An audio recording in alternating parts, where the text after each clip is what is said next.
Alright, so I need to make a confession, right? I need to confess my sins. I need to sit at the confession booth and let it all out. I bought this game. Well, bought. The game's free.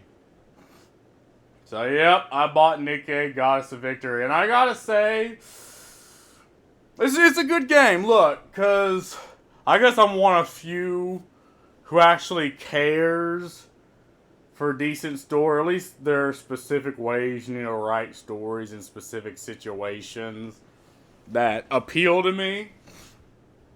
Like, okay, for instance, at least in anime, I like the Fire Force story of that anime because not only is it it's a post-apocalyptic world, but the structure they live in, like they start to question the existence of said system and what their part in it. And what's another example? Like, I guess to an extent, Star Trek, the new generations at a certain point, like the conspiracy that's happening and all of that. And I think stories like that are cool. And again, you don't have to tell everything. It's like just give people bits and pieces to sort of nom on, to sort of you know ponder on. And again, that's kind of the story with Nikkei, Goddess of Victory, right? Like it's a very dark story, but I think the story is okay enough. Like it's a good game. It's a game that if you don't care about the story, if you don't care about all that, it just has hot anime women with guns. But if it's a story you do care about, right? If you do care about all the little bits and lore pieces in the game, it's actually a very dark story. And how do I say this without much spoilers? It's like how the Nikkei, which are the big tittied android mamas, are made is pretty fucked up. Like I think you have to kill a girl between the ages of 10 and 30 something and shove and like scramble, completely obliterate their brain, but then reintegrate it back into these like android women. And sometimes it's successful, sometimes it's not, you know, and they understand that they're just, you have the mass produced Nikkeis, but you also have like the special ones. What's an example? Because the mass produced ones nobody really care about. Again, the point of this game is to sell microtransactions, right? So you have Nikkeis like this. Hopefully this doesn't get me all banned off fucking YouTube. But yeah, you have the special ones that most people legitimately care about. And obviously like they could also go like effectively cyber psycho once they at one point realize, oh, that they're not them, because their brain gets completely destroyed. So you technically die, but then you get shoved right back into this metal automaton that's made to look like a hot woman. And some of them straight up go cyber psycho because of that. That's why they're effectively treated like assets and not even human beings. And there's a legitimate reason why this happens. I don't really want to go too far into it.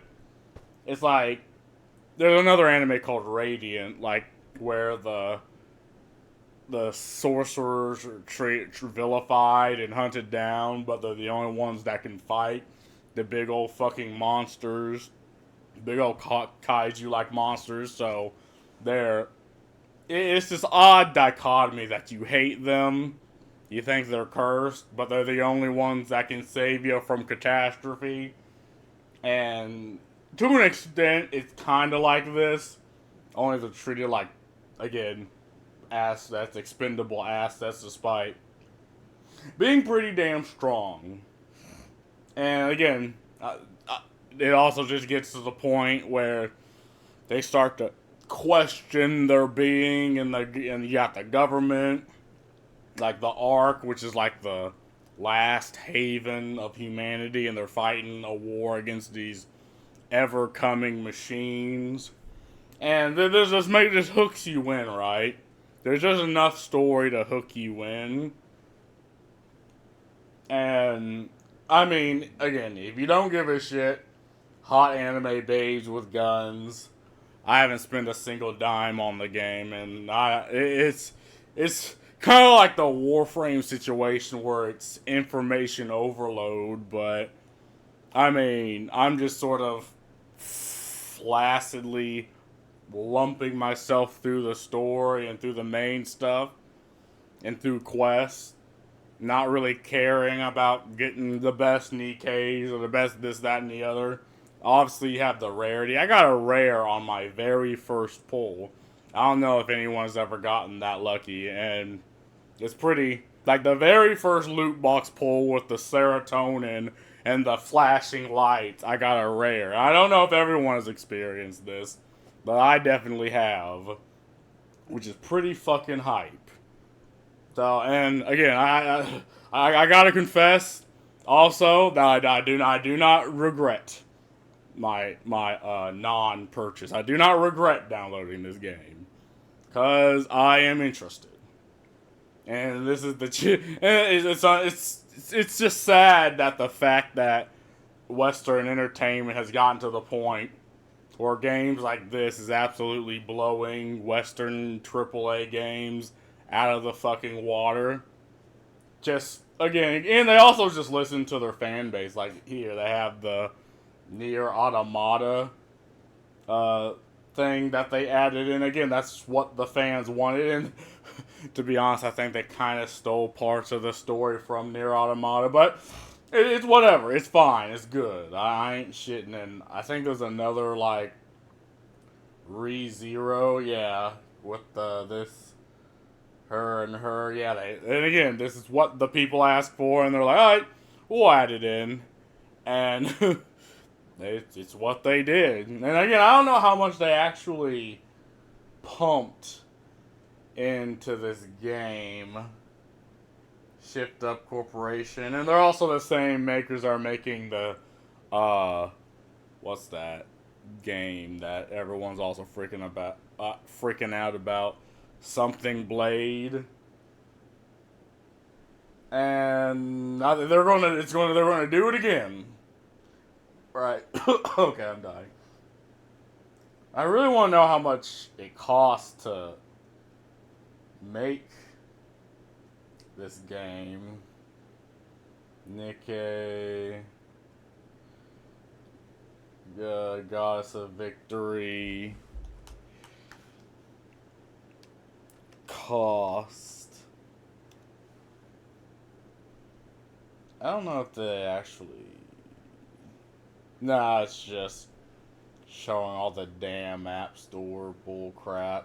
But yeah, I mean, I'm willing to bet that it doesn't cost anywhere near as much money as they're actually getting from this damn game. And again, it's sad that we're at this point, but hey, you know, entertainment's entertainment. A good game's a good game, no matter how icky and weird it may be, right? I'm willing to risk damnation just to get the best fucking entertainment that is this game. Someone has to do it, right? Someone has to fucking do it, and I'm him. Like, you forget I am him.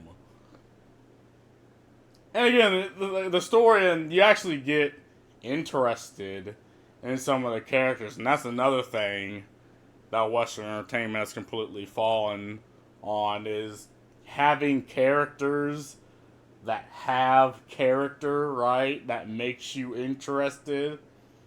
It's like, you know, if the Western entertainment tries to do a game, you have to have the strong, empowered female character that has no flaws whatsoever, and everyone else has to act stupid just to prop her up. And it's like, you know, that's not what people want. And, you know, you may scream sexist or just like, cool, whatever, but, you know, you want my money or not? If not, I guess Goddess of Nikke does want my money, right? Because, I mean, you call out tropes, right? You call out tropes in gaming, and you say, oh, Why do all the female characters hot and this, that, and the other? And again, you have the older Tomb Raider games where you had, what, 3 whole pixels just to portray a female character. And again, they just sort of built upon that. But then in the newest Tomb Raider, they purposefully make her ugly. Like, they hit her with the ugly stick. They give her cellulitis. And she probably doesn't even have an ass. And it's like, you know, if you make these changes, people are going to find out, right? And this idea that even other women don't like seeing hot women boggles my fucking mind. I mean, human beings like to look upon beautiful characters and beautiful things, except people who want to sell ideology, and they have their own daddy issues and their own hate and their own vitriol, and they want to shove it at everybody else. And that's the thing, they act on these, right? They act on their own personal biases. Like, they treat everyone the way that they think everyone acts. And unfortunately, people see this and they're like, okay, who the fuck are you? And why the fuck do I need to give you my money? Like, this right here, this is a product, right? The point of this is to sell shirts, is to sell loot boxes, is to sell, like, this doesn't exist. This right here, this is pixels on the screen. Again, it's trying to trick you into thinking, oh, female. It's trying to trick you, right? You look at the pretty face, and it's trying to, but that's not what it is. And it makes no sense why you would take a product like Tomb Raider, smack it with the ugly stick, give it cellulitis, fucking drain the ass cheeks, and be like, oh yes, this is good. I mean, yes, we're going to get the ESG funds from this, but unfortunately it's not sustainable, you know, because the point of being a company and putting out a product is so people buy the product. Like, I don't know where we've lost this line of thinking. Like, why can't companies just put out a fucking product? It's like, oh, you have the people on Twitter like, oh, do you care about this social issue? You'd be like, no, I just want to put out a fucking product, right? It's like, no, product first. You know, everything else, you know, no, just fuck everything. I was like, I'm at the point where I'm just saying, fuck social issues, fuck social justice, fuck this, that, and the other. Put out a fucking product people want to buy, and that there's your inclusion, there's your diversity, right? That if you put out a product that's as accessible and people want to fucking buy, like what Toriyama did with Dragon Ball. Like, it had diversity. A diverse amount of people worldwide enjoy Dragon Ball. Other animes that are good took inspiration from Dragon Ball. It's like, there you go. There's your diversity. All you need is a guy with a pen and a fucking dream. That's it. So fuck it. I've been radicalized, right? I'm glad I bought this game. Fuck confessing. I'm proud of this. Like, I'm gonna go to church and tell people, hey, look at this game. I fucking bought it, and I'm proud I fucking bought it. Right? Hell yeah. Yeah, see, there's the ReZero, which is another anime. But anyway, that's all I gotta say about this. I just self-radicalized myself, which is hype. Have fun. Peace.